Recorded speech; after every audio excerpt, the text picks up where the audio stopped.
ఈ రోజు నేను ఇక్కడికి వచ్చింది నెట్ జీరో వేస్ట్ అంటే నెట్ జీరో అంటే దీనికి ఒక విషయం మీరు గుర్తుపెట్టుకోవాల్సిన అవసరం ఉంది.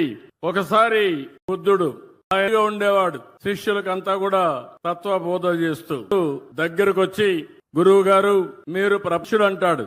ప్రభు, నా బట్టలు పూర్తిగా చినిగిపోయినాయి. ప్రతి ఒక్కరూ నా వస్త్రాలు చూసి నవ్వుతున్నారు, హేళన చేస్తున్నారు. కాబట్టి ఒక బట్టలు ఒక జత ఇవ్వండి, కొత్త బట్టలు కట్టుకుంటానని చెప్పి అడుగుతాడు.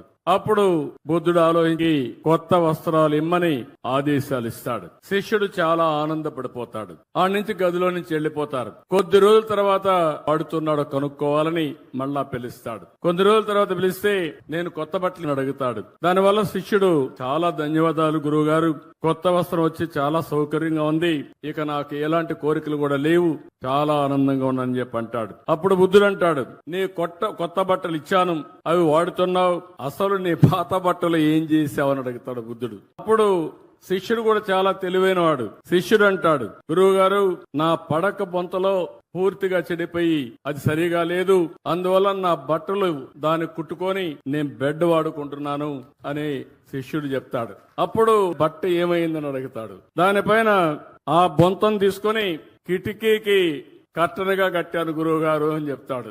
అప్పుడు గురువు గారు అడుగుతారు, నువ్వు దానికి కట్టనగా కట్టావు, మరి పాత తెర ఉంది కదా, దాన్ని ఏం చేసావంటాడు. ఆ తెరని వంటగదిలో వాడే గుడ్డ కింద వాడుతున్నాను తుడవడానికి అని చెప్తాడు శిష్యుడు. అప్పుడు ఆయన గురువు అడుగుతాడు మళ్ళీ బుద్ధుడు, అంతవరకు వంటగదిలో వాడినటువంటి ఆ గుడ్డ ఏం చేసావని అడుగుతాడు. అప్పుడు అంటాడు, దాన్ని గది తుడవడానికి వాడుతున్నాను గురువు గారు అంటాడు. అంతవరకు గుడ్డ వాడావు కదా, దాన్ని ఏం చేసావని అడుగుతాడు. ఆ గుడ్డ పూర్తిగా చెడిపోయింది గురువు గారు, దారాలు అయిపోయింది.